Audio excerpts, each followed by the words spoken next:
प्रतिष्ठा करतात, त्यामुळं वृक्षांची वृद्धी होते।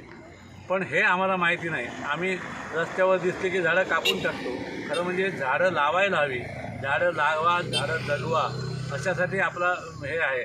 आणि म्हणून पिंपळाची पूजा, वडाची पूजा, तुळशीची पूजा, औदुंबराची पूजा, अशा ह्या सगळ्या पूजा ज्या आहेत, ह्या फक्त आणि फक्त वृक्षांची वृद्धी व्हावी, वृक्षांचं संवर्धन व्हावं, वृक्ष वाढावेत यासाठी सांगितलेल्या या सगळ्या गोष्टी आहेत। पण आपण ते सगळं विसरलो, पाश्चिमात्यांचं आम्ही अनुकरण केलं आणि आमची जी मूळ संस्कृती आहे या संस्कृतीकडे कानाडोळा केला। परिणाम त्याचा असा झाला की आत्ता आमच्या इंग्रजी भाषेत सांगायचं झालं तर ग्लोबल वॉर्मिंग जे होतं आहे याचं कारण हेच आहे।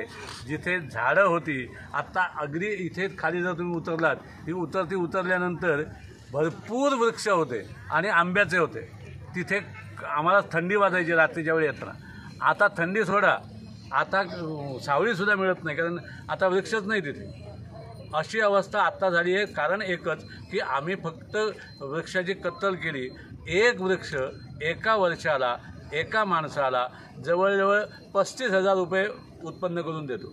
पण आम्ही ह्याला पूर्ण विसरून गेलो आणि आम्ही नको त्या गोष्टी मात्र आम्ही करायला लागलो। त्याचा परिणाम हा की आम्हाला गरमी झाली, आम्हाला चैन पडत नाही झाली, आम्हाला श्वास घ्यायला काही वर्षानंतर परिस्थिती अशी येणार आहे की आम्हाला श्वास घ्यायलासुद्धा आमच्याकडे हवा असणार नाही। त्यासाठी वृक्षारोपण महत्त्वाचं आहे।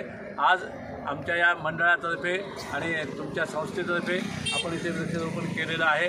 अशी अपेक्षा करूया की ही सगळी जी रोपं आपण लावलेली आहेत, ही सगळी रोपं वाढतील, मोठी होतील आणि येणाऱ्या जाणाऱ्या पथक जे आहे, पाठीत जे आहे, या सगळ्यांना आनंदानं सावली देतील आणि त्याचा आनंद ते लोक घेतील।